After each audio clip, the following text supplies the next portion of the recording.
Welcome back to Your Real Estate COO. My name's Ashley and I'm here to help you level up your game. I'll be your Chief Operating Officer to your success. Let's dive in. Hi guys, welcome back to my channel. My name's Ashley, I'm your Real Estate COO, and in today's episode we're going to be talking about accommodation. Alright, how does it work? Short term, long term, what documents do you need? We're going to break it right down. I know you've been wondering. Let's go. So, when you first move to Dubai, just so you know, the way it works, to do a long-term rental in Dubai, you need a visa, Emirates ID, and a checkbook. Without these documents and items, you're not able to do a long-term rental. So what most people do, myself included when I first moved here, I actually first did a hotel apartment. So I got a hotel apartment which was located quite close to my office at the time. So it was quite easy for me to get to and from work because I didn't know the locations. I didn't know Dubai. So for me to get a kind of accommodation close to my office just took the stress off. So in most cases, most people get a hotel apartment, or they're going to get an Airbnb, which you book prior to coming to Dubai. So when you arrive, you can just go straight to the accommodation and it's all set up. They use that time, normally that first month or two, they use the time to figure out where they want to be. Some people, if you're working in real estate, you're going to be probably located close to the area that you're working. I mean, if you're not in real estate and you're like an office job, you might be located close to your job. Or you might just want to do it for affordability. So there's many factors to this. Once you have got your visa and Emirates ID, which I explained the process in one of my last videos, once you've got your visa and Emirates ID, you can then rent a property. Once you've found the property that you like, in most cases you're going to have to pay a deposit. You pay a deposit by checks. So your deposit and your rental payments are all done by checks in Dubai. Very old-fashioned.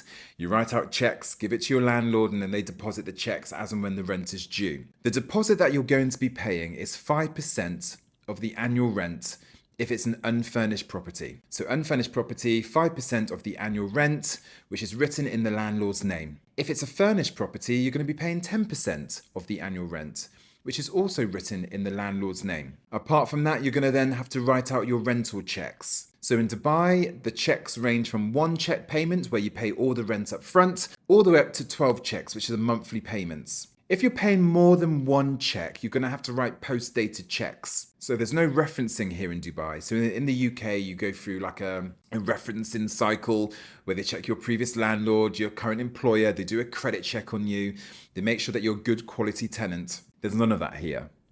Okay, also in the UK, you have a guarantor. So let's say you can't quite afford the rent due to the credit score, you then need a guarantor who can guarantee the rent for you. Failing that, you then need to pay 6 months rent in advance. In Dubai, there's none of that. Okay, so by you giving your rental checks to your landlord, that's you guaranteeing the rent. And there's many kind of implications for not paying rent or bounce checks, which I can go into in another video. So by you giving that check, you need to make sure that there's always money in your account for when that rental check's being taken out. Okay, so that's how that works. So 5% deposit for unfurnished, 10% deposit for furnished. You then pay your rental checks depending on how many payments, 1 to 12. If it's more than one check, you write the post-dated checks as well.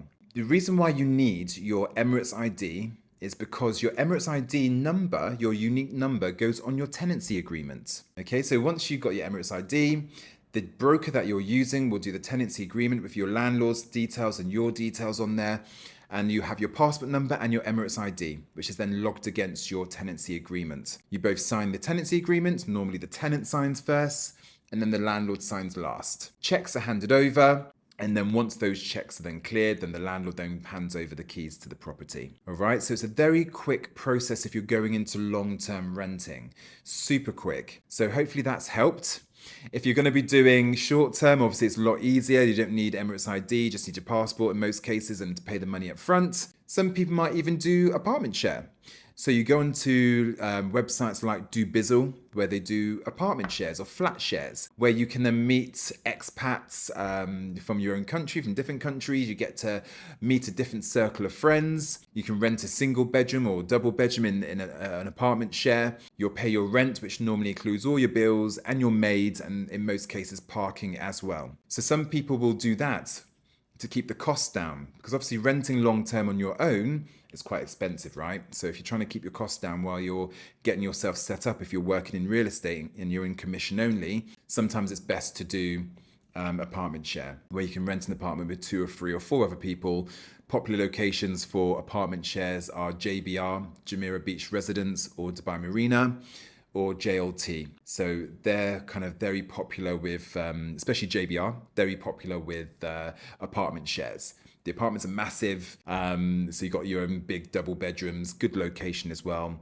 Rents, depending on the bedroom, can go anywhere between 4,000, up to 10,000, 15,000, depending on the quality or the size of the unit that you're going to be renting. Okay, so if you do an apartment share, then you just need to normally pay a deposit, and then you just pay your landlord by cash every single month.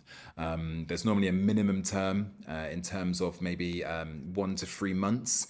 When you do apartment shares, when you do a long-term rental, it's 12 months. Okay, you sign a fixed 12-month tenancy contract with your landlord, and it's fixed term. There is a get out clause.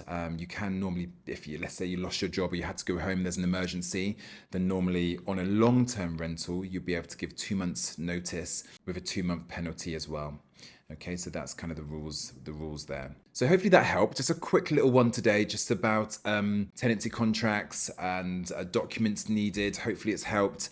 As always, if you found these insightful videos helpful, please like, subscribe, so you're not missing out on future videos for myself. All right, have a good day, guys. And as always, any questions, anything you want me to cover, please put comments below. I love hearing from you guys, and we'll be back again soon. Take care. Remember, in real estate, your success is my operation. If this helped you move one step closer to your goals, smash that like button and subscribe for weekly real estate strategies. Until next time, keep building your empire.